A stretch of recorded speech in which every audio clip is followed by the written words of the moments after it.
قرآن منزل الفرقان وأنعم علينا بالإيمان وتمنى بالإحسان والصلاة والسلام على من كان نبيا وآدم بين الماء والطين وعلى آله وأصحابه أجمعين أما بعد فأعوذ بالله من الشيطان الرجيم بسم الله الرحمن الرحيم ثم لا تسألن يومئذ عن النعيم صدق الله العظيم. درود شریف پڑھنا اللهم صل علی سیدنا شفیعنا نبینا محمد وسلم صلاۃ و سلام علیک یا رسول اللہ صلی اللہ علیہ وآلہ وسلم. 50واں اس سے حضور حافظ ملت میں مادر علمی میں حاضری ہوئی اور نقیب صاحب فرما رہے تھے کہ وہ معلوم ہے کہ 5 منٹ کا ٹائم ہے. کھڑا ہونا ہی میرے لیے بہت بڑی سعادت مندی ہے. بے شک بے شک.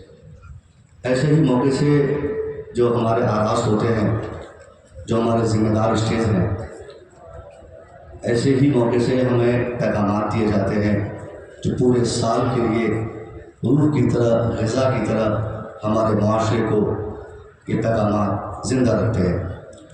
میرے پاس وقت چونکہ اس لیے بھی کم ہے کہ میں یہاں کا فرزند ہوں اور میں ہی وقت لوں گا تو ہمارے ایک بھی مہمان خطیب اگر رہ جائیں گے تو مجھے تکلیف ہوگی.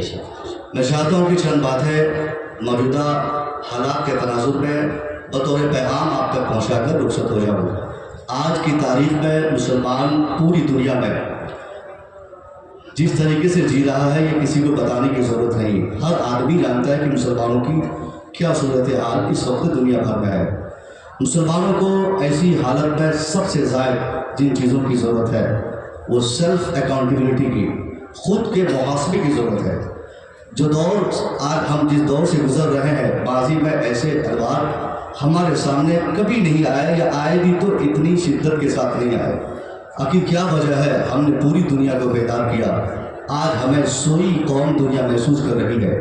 ہم نے پوری دنیا کو جگا کر کس طریقے سے آج ہم نے پسماندگی اور تنزلی کے ہم شکار ہو گئے، اس کی وجہ کیا ہے؟ جب ہم اس کی وجہ تلاشتے ہیں، بنیادی طور پر دنیا بھر میں جتنی بھی اقوام ہے جو ترقی کرتی ہے، ان کی ترقی کے جو اسباب، جو عوامل ہوتے ہیں، مطالعے کے بعد پتہ چلتا ہے کہ ترقی وہی قوم کرتی ہے. یا تو وہ قوم ایجوکیٹڈ ہو تو ترقی کرے گی، یا پھر وہ قوم یونائٹڈ رہے تو ترقی کرے گی، یا پھر پولیٹیکلی وہ زندہ رہے تو ترقی کرے گی.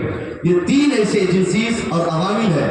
ہمیں غور کرنا چاہیے کہ آج کی تاریخ میں ان تینوں عوامل میں سے کس عامل پر، کس ایجنسی پر، کس راستے پر ہم عمل کرتے ہیں. نہ تو ہمارے پاس ہمارے مخالف کے مقابلے میں ایجوکیشن ہے، نہ ہمارے پاس اتحاد کی دولت ہے، نہ ہم سیاسی طور پر زندہ ہے اور سیاسی شعور ہمارے اندر ہے.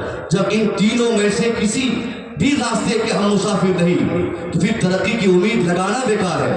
اگر ہمیں ترقی چاہیے تو پہلے ہمیں انگشت نمائی بند کرنی ہوگی، اپنے مخالفین کو برا بھلا کہنا بند کرنا ہوگا. ہماری اس تباہی، اس بربادی کا کوئی دوسرا شخص ضامن نہیں، کوئی ایجنسی اس کے لیے ذمہ دار نہیں. آج جو صورتحال ہمارے ساتھ ہے اس کا صرف اور صرف رسپانسبل ہم اور آپ ہیں.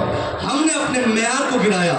اتحاد کی اگر بات کی جائے تو صاحب بیتے 5-7 سال پہلے تو علاقے کے نام پہ، زبان کے نام پہ، بھاشا کے نام پہ، اسٹیٹ کے نام پہ، ملک کے نام پہ ہمارے ہاں اختلافات لوگ کیے، تفریقیں پائی گئی.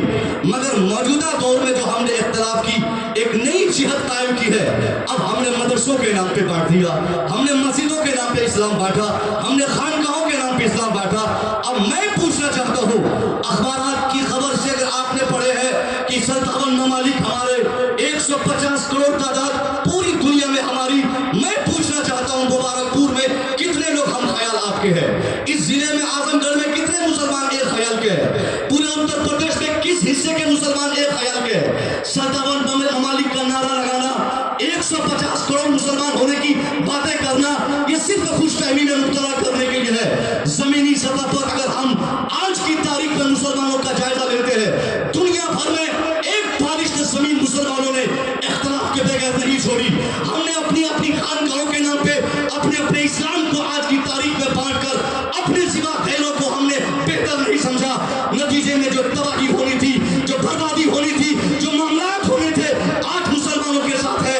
ہم نے اپنی خانقاہ کی مرضی کے مطابق اپنے حساب سے کمپلیٹ مسلمان ہونے کا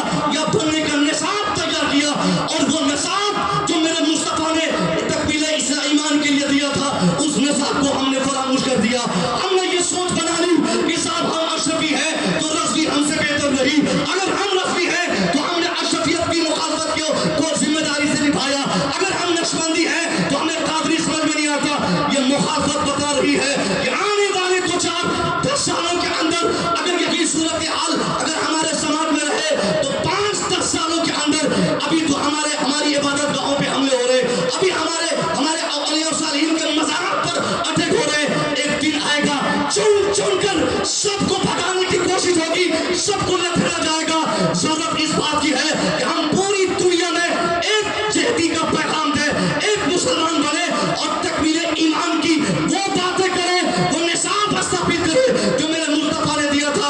نبی نے کیا فرمایا تھا؟ من احب للہ وابغض للہ ومنع للہ فقد استکمل الایمان۔ سرکار فرماتے ہیں جس نے محبت کی اللہ کے لیے، جس نے دوستی کی اللہ کے لیے، جس نے کسی کو کچھ کیا اللہ کے لیے، کسی کو کسی چیز سے منع کیا اللہ کے لیے، گویا اس نے ایمان کو مکمل کر لیا۔ مگر ہم نے کیا نصاب دیا؟ جس نے اس کو مانا وہ مسلمان بنا، جس نے اس کو نہیں مانا مسلمان نہیں، جس نے ہمیں مانا مسلمان ہے، اس کو نہیں مانا مسلمان ہے۔ سرکار اعلیٰ حضرت نے بھی ایک نصاب قائم فرمایا تھا۔ آپ نے کہا انہیں جانا، انہیں مانا، نہ رکھا غیر سے کوئی کام، للہ الحمد میں دنیا سے مسلمان گیا۔ زندہ باد زندہ باد زندہ باد، سبحان اللہ سبحان اللہ۔ میں یہ باتیں بار بار کہتا ہوں کہ تقریر کے لیے 5 منٹ کچھ نہیں ہوتا، لیکن تقریر کرنے والا ہو تو 5 منٹ کم بھی نہیں ہوتا۔ اس کا جیتا جاگتا ثبوت ابھی آپ نے مولانا مسعود رضا صاحب کی شکل میں آپ نے دیکھا ہے۔